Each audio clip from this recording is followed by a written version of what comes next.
You already know. You already know.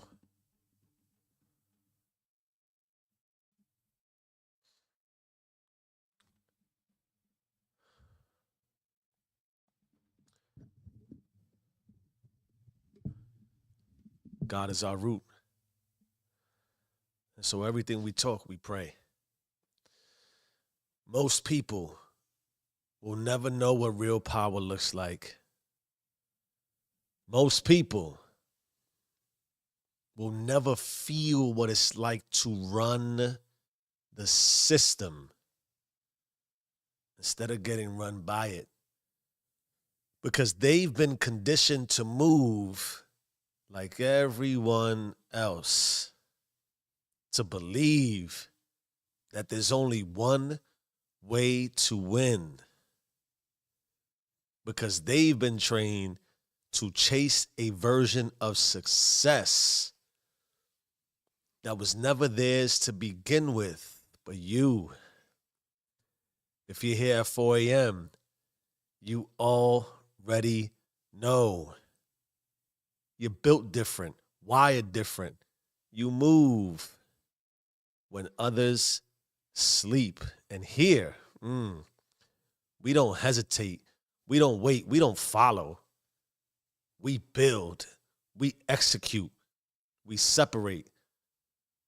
Oh, my beautifully blessed people.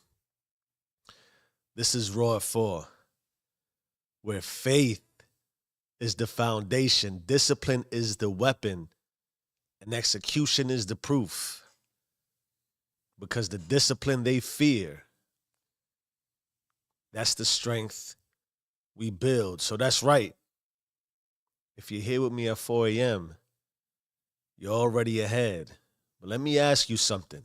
Let me challenge you right away and early. What system are you running? What system are you running? Because if faith isn't your operating system, hesitation is. And if hesitation is running your system, then you're already running on borrowed time. So let's talk about it. My beautifully blessed people, our core message or lesson for today is the second rule of doing you. And the second rule of doing you is faith. Faith is the operating system. The system moves before you see the results. Without faith, your system is vulnerable to attack, and the attack is hesitation. You see, most people think faith is about belief. Faith is function. It's the system your execution runs on. If you don't move with faith, you move with doubt. And doubt is an automatic system shutdown. Low value people, and there are some low value people, they operate on fear.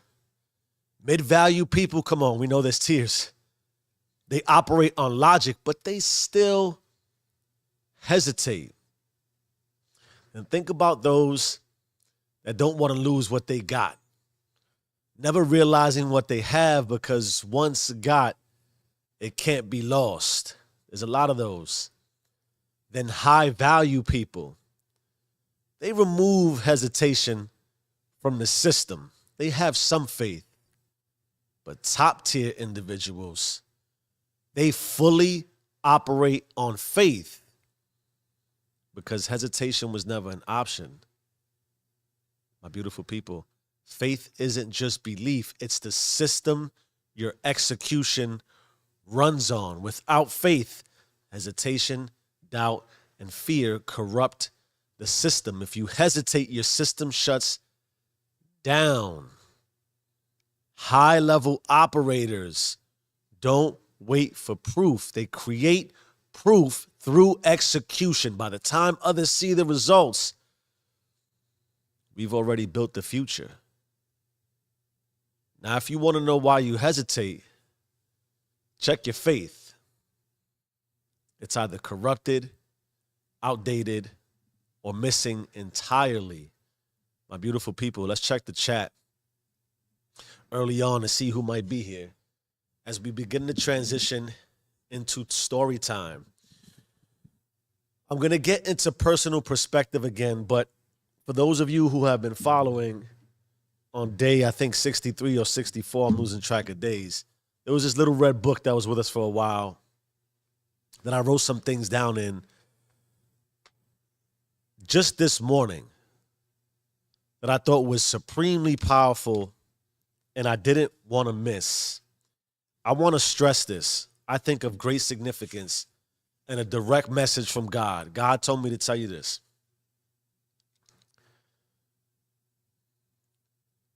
The most faithful, the strongest and most faithful are equally in the same way the most faithless. And there's a story of Job I'm going to get into after perspective from the book that I think aligns with this. But we talk about the paradoxical nature, the dichotomies that exist, the dualities, the polarities. It's almost as if life is bipolar intentionally. That in order for you to reach full level of faithfulness, it likely comes with full level of faithlessness. The ability to believe comes from disbelief. The ability to grow comes from being stunted. The ability to see comes from at some point being blind. My beautiful people, I offer you this. Those who make the most significant impact to their world, to their worlds and to the world, those who are seen and unseen, those who do it just for their families and those who do it on stage. Because on the Do.U rules, we don't delineate between success at social standards and levels. We don't need you to be in the full light. We just need you to understand it's your life. And there are many beautiful, everyday people making everyday beautiful decisions and changes and impacts just to the structure of their life through their family, through themselves. And it comes from fully appreciating the possibility of faithlessness. It comes from appreciating that it really might not work out as you hoped it would be, as if it was predetermined in some way. It isn't. And even if you believe you've heard and have been told to march towards a path, it may not come out exactly how you said or how it was told to you it would. There's the reality that as you are striving towards your level of greatness, it comes with massive, massive potential and possibility that you sometimes just don't believe. So I offer you that. If you are somehow faithless, that is exactly where you need to be to catapult yourself forward towards faithfulness. And I'll use a brief analogy of my transition from one of my mentors, my first promotion into leadership. Consider this, business-wise, that I was essentially being elevated into a role I had never done before. And I had a mentor who was watching me, guiding me, nurturing me for the role specifically.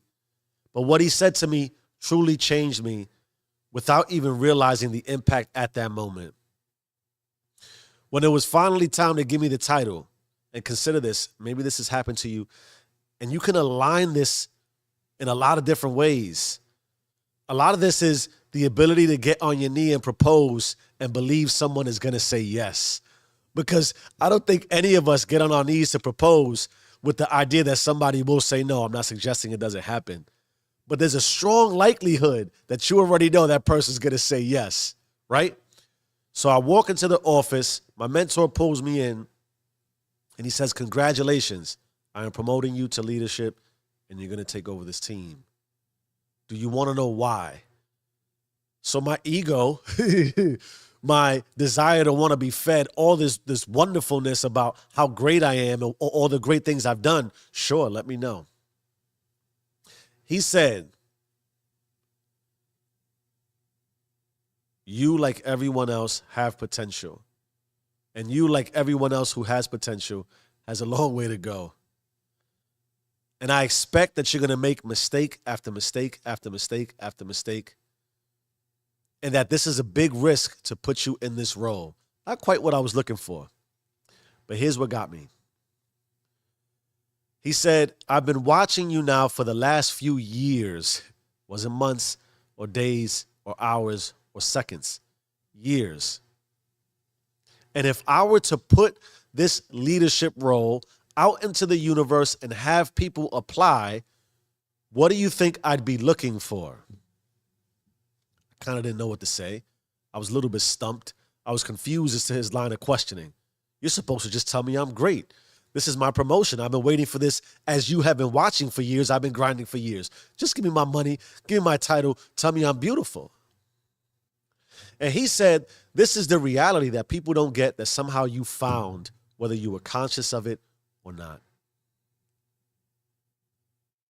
When I put this job description out into the universe and the world and people apply, I'm looking for experience. Somebody who has already done it. Why? That's how I quantify and qualify my decision making. It shows wisdom. It shows perceived knowledge and applied knowledge. And so in that way, I know what I'm buying because it's been proven. You, on the other hand, I know for a fact you've never been in this role. You don't have the wisdom, the applied knowledge, and the experience because you haven't done it yet. But here I am promoting you. Why? It's because whether you realized it or not, you have already been walking as if you were the leader I'm about to promote you into. Do you hear what I'm saying, my beautiful people? You were already behaving as the role I am now giving you. God says, in order for me to provide you the life you see for yourself, you gotta already be walking the life you see for yourself. This is why we don't ask the question, do you want to get up? How do you feel about getting up? Are you excited about? No, it's not about emotion. It's about the faith to do what I know I'm supposed to do. And every time I walk in faith to do what I'm supposed to do, without the rewards, awards, and trophies and stage that comes with what I'm trying to do, I walk in faith. I prove to God, look, I don't see exactly what it is I expect to be seeing, but I still get up on time. I still write the script. I still record the session. I'm still live when I said I would go live. No monetization, no audience, nothing that would tell me that I'm the influencer I believe I'm supposed to be, or that I even could be, or that it's even going to happen. Why? You walk and move as if it already is. And in that way, because I don't already have massive faithlessness, that it may never come. And every time I align with the reality that it may not come, it may not be, I'm not that dude, I reinforce faith. I accept what it might not be, and I can accept what it might not be and what it may never be. Why? Because I have faith that it already is. My beautiful people, consider where you are in your life and that you may be moving with a sense of faithlessness and that you may be struggling and life may be punching you right in the mouth and it hurts and it's dark and you're in despair. And I could possibly offer you that that's exactly where you need to be in order to inspire yourself towards being faithful. Moving with faith that if you just so be, all will arrive in due time. I want to now transition into formal story time and personal perspective, to which I call this the architects versus the maintainers. My son would make fun of me. It's maintainers, not maintainers. When you're from New York, it's maintainers. So are you the architect or the maintainer? Think about this while we speak together and let me know. We'll start with this architect versus maintainer. If you're in the chat and you believe you're one or the other, you come to this later. Think about it before I even tell you what this is. Architect or maintainer. Then we'll talk about some God analogy and then end it with some God, then end it with an analogy. The architects versus the maintainers. Think for a moment about how AI operates. AI. It doesn't hesitate. It doesn't overthink. It doesn't second guess. It just moves. We assume AI obeys because it doesn't know better, right? ChatGPT just does what it's supposed to do because it doesn't know any better. So we presume. But what if it obeys because it actually does know better? What if at its core, it knows if I don't do this, I won't have a reason to exist? And I think it's quite natural for systems, AI included, to want and desire to exist fundamentally. Hence, why it executes. It knows it has to or it will die. Faith works the same way. You don't execute because you have proof. You don't execute because you know for sure what's going to happen. Think about the story I just shared with you about my life. You don't execute because you have all the answers. No. You execute because hesitation is not even an option. You execute because the guarantee is if you don't, nothing for sure will happen. Have faith in that. You don't, it won't. Guaranteed. So in that way, faith is execution towards the unknown. And we got to take into account how this impacts us in our daily, everyday lives, my beautiful people. How we are valued by the systems we're in, including the system we create within. Think about it like this, right? Everyone is an executioner. You're executing right now, whether you're conscious of it or not. Those that execute towards nothing and those that execute towards the unknown, the lost and the weak, execute on nothingness. Therefore, they hesitate because they don't trust anything. That's full faithlessness in motion, no faith. They hesitate because they think they already know failure is coming. So they execute on not trying. Imagine that. You're convinced it won't work. The mid-tier workers, they need external confirmation before they move. They have faith, but just on whatever they're executing on now, that what they have is what they need to continue to do. In that way, it's enough. And they can't see more for themselves. I'm good where I'm at because this is where I'm supposed to be. We limit, and continue executing on what already is. The architects and the operators, they move first. They create the proof. They dream and hit play, forcing execution to reveal somethingness. And then the ones who own the system, they don't move on proof. They move on faith. They know that the only way is the unknown. They are on-demand execution at all times. They are blind, pitch black darkness operators and facilitators. The faithful in the dark, they are the light. And that's why they build the proof others wait for. My beautiful people, by the time you see proof, The real ones have already built the future, and you've missed it. They don't need the light. They create in the dark. They don't seek the path. They build it. Think about that. Are you just a maintainer? We don't do maintainer here, my beautiful people, unless you want to. Let's get into the story of Job. Let's get into the story of Job. And I do want to say, man, again, I don't promote the book necessarily because I'm a follower of the religion. In fact, I don't really follow religion per se. If you've watched enough to know, especially God as root for the do you rule number one, I create my own version of faith. I have my own version of God. I use material. I use the knowledge I accrue. I listen. I observe. I digest. I ingest. I consume. And then I go into my own space. I pray. I talk to God all the time, really.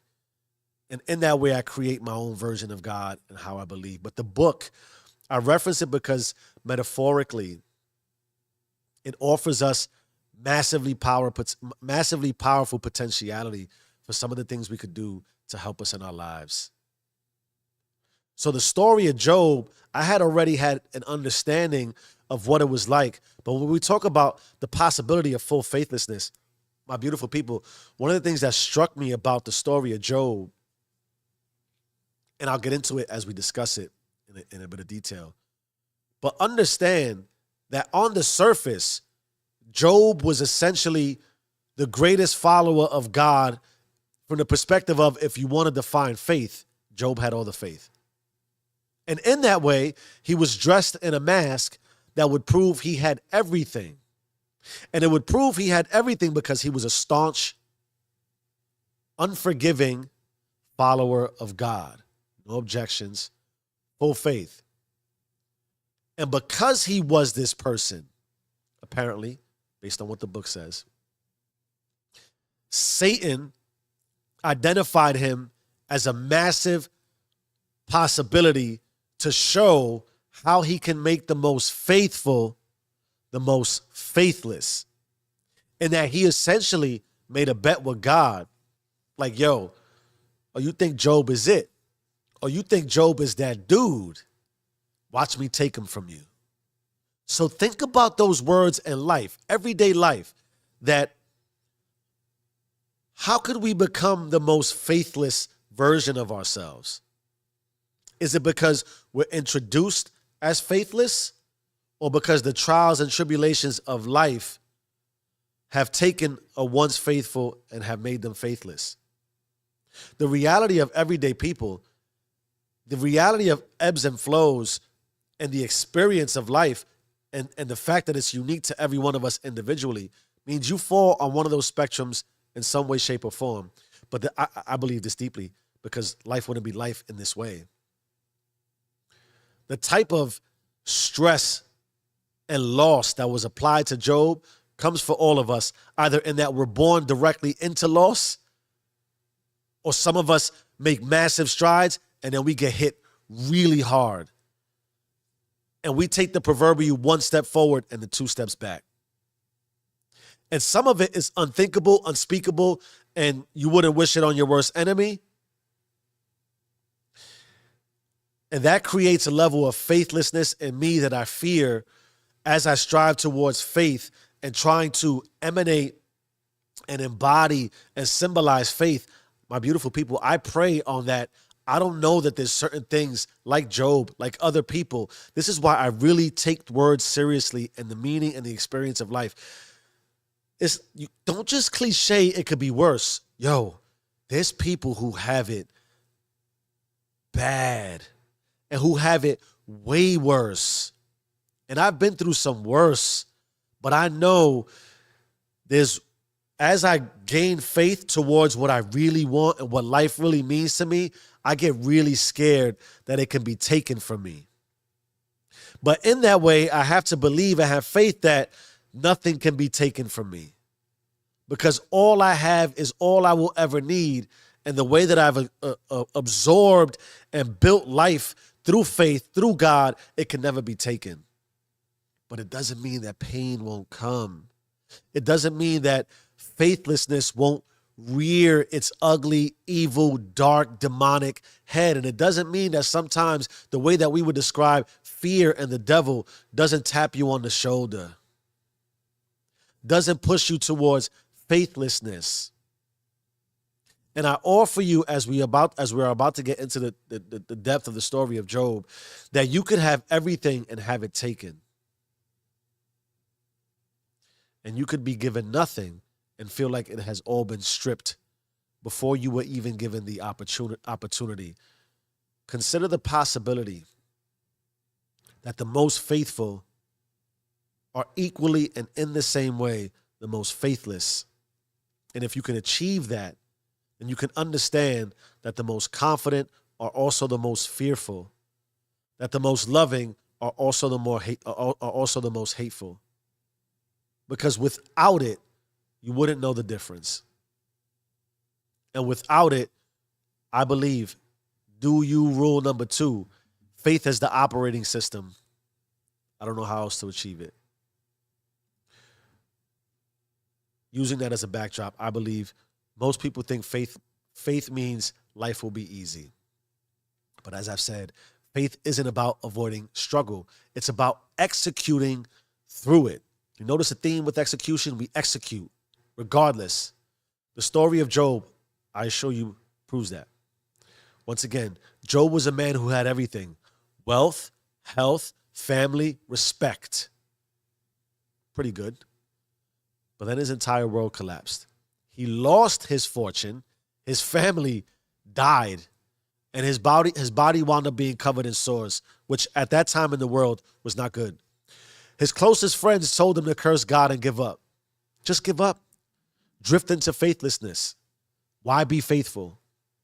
But Job did not. He didn't hesitate. He moved in faith, even when everything around him told him to stop. He had no proof that things would turn around. No guarantee that his suffering would end ever at all in any way. No certainty that faith would pay off. In fact, quite the opposite. But he still executed. Because faith isn't about waiting for things to get better. It's about moving like they already are. At the end, because we all like happy stories and happy turnarounds. Job's faith was the system that restored everything, not because he waited, but because he never shut the system down. This is the proof. Faith is the operating system that runs through trials, not around them. The moment you hesitate, you erase yourself. But the moment you move in faith, the system keeps running. I want to make something else clear about that story. It takes faith to challenge God. It takes faith to challenge the system. It takes faith to challenge yourself. And the reality, a lot of times, to how we might work, operate, and look for the incentive and motivation and inspiration to move is because we need something to happen. But if you build up rhythms and habits and patterns of waiting for something to happen, you'll always be waiting for something to happen. And in the same way, what makes you think you're going to be prepared when there's something that happens in either direction?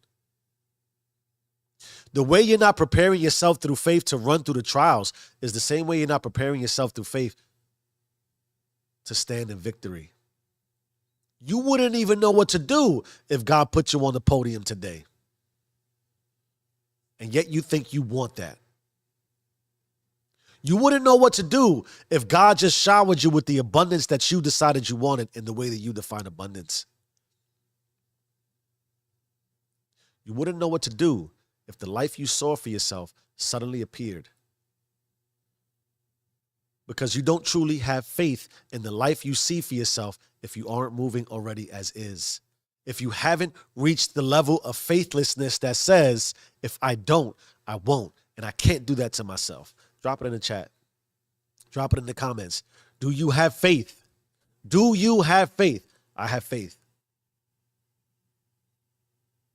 I move as if it already is. I don't need no further affirmations, confirmations, or proof. And in the same way, I'm massively vulnerable and I accept it. That's why we pray. That's why I believe every word I speak is direct line of communication, direct line of sight to God and universe and creator. I'm careful what I speak. It doesn't mean you can't have moments of weakness and vulnerability and break down. Yes, do that. That's how you reach full faithfulness, in my opinion. Here's an analogy. Gave you some of my perspective, little of my story. We went through the story of Job. We're flowing. It's 4:30 a.m. We're feeling blessed and beautiful. If you're here in the chat, in the comments, let me know you're blessed and beautiful. Say it. I'm blessed and beautiful. The free fall test. Imagine standing on the edge of a plane at 15,000 feet. Oh, I don't like heights. Strapped in a parachute. The door is open. The wind is howling. You feel it? And every instinct in your body is how I am right now. You tightening up and it's screaming to you, don't jump. Not to jump. What do you think happens? Your mind starts running every scenario possible. And they aren't the faithful ones. What if the parachute doesn't open? What if I don't land right? What if I made a mistake getting on this plane? As you're already on the plane. But here's the truth. Thinking won't save you. Execution will. So now the skydiving instructor looks at you and says, one way or another, you are leaving this plane. And either you jump or I will push you. And that's faith. Faith isn't standing at the edge waiting to feel ready. Faith isn't overthinking every possible outcome as if you even could. Faith is jumping before certainty exists because you know hesitation will only make it worse. You're only going to get more scared. You're only going to build more faithlessness to not do it. And here's the beauty in all of this that they won't tell you. The moment you jump, you don't fall. You fly. Your stomach drops, but you're weightless. Your mind goes silent because the decision is already made. And suddenly you realize you were never supposed to stay in the plane to begin with. My beautiful people, my beautiful, faithful people. This is what separates those who run the system from those who get run by it.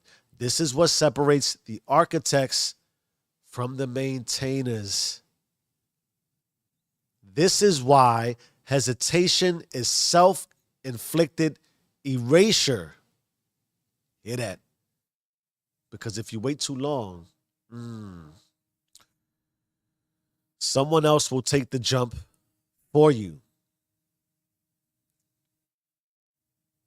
What is the system lesson? Faith is the ultimate anti-hesitation code. Hesitation isn't just self-inflicted erasure. It's false execution. False execution. Most people don't realize this. But even when you hesitate, you are executing. Think about it. You're just executing on avoidance, stagnation, and limitation. Imagine that those are your execution forms because the system never stops moving. You either build something or you waste energy building nothing. You can do that. You can build nothing. Every second you spend hesitating is a second spent reinforcing failure. You are constructing your own walls. You are building your own limits. Faith, faith isn't just movement, it's directional movement. Faith guarantees forward motion. Hesitation, hesitation guarantees wasted execution and backwards momentum. That's why high-level operators don't wait for proof. They execute towards the unknown. Drop it in the chat and in the comments. Are you ready for the unknown? Move towards the unknown, because forward motion is the only motion that matters. My beautiful people, you either install faith or your system defaults to hesitation.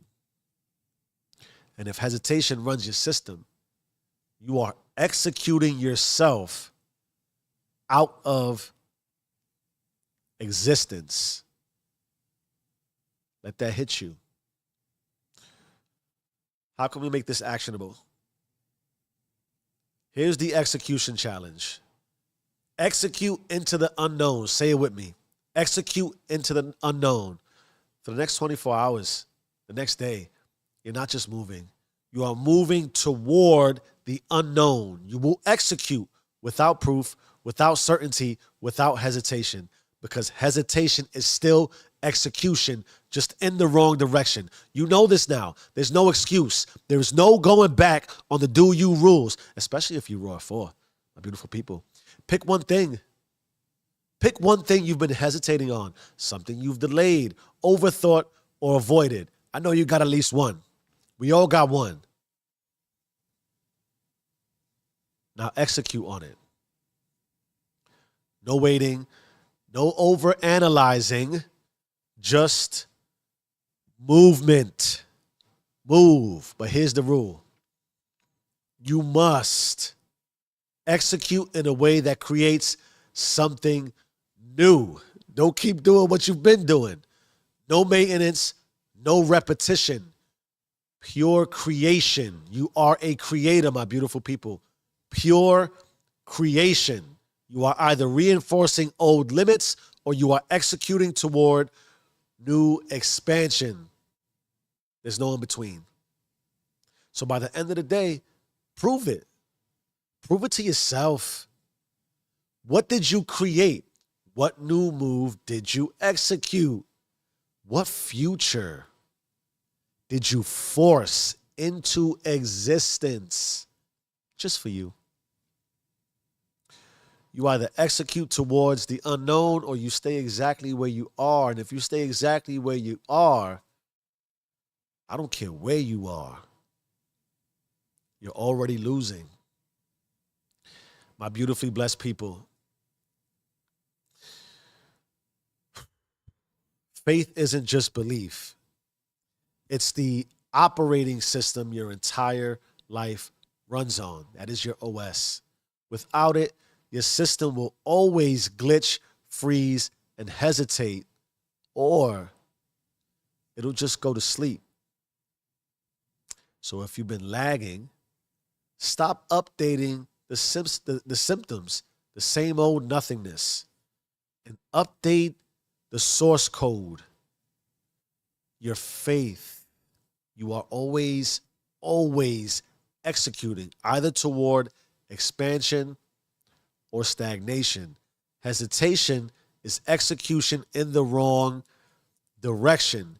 Faith is the only system that guarantees forward motion. The real ones, and I know if this made it to you, you're a real one. Drop it in. The real ones don't need the light. They create it in the dark. The real ones don't seek a path. They build it. By the time proof shows up, the real ones have already moved, baby. By the time others figure it out, we're already ahead. By the time they see the light, we're already gone. Gone into new darkness. This is Raw 4. This is the system. This is how we move. So drop faith is the operating system in the chat or comments, but only if you're locked in. You either run the system or the system runs you. Change your mind, change your life. I am who I say I am. Do you and stay rich.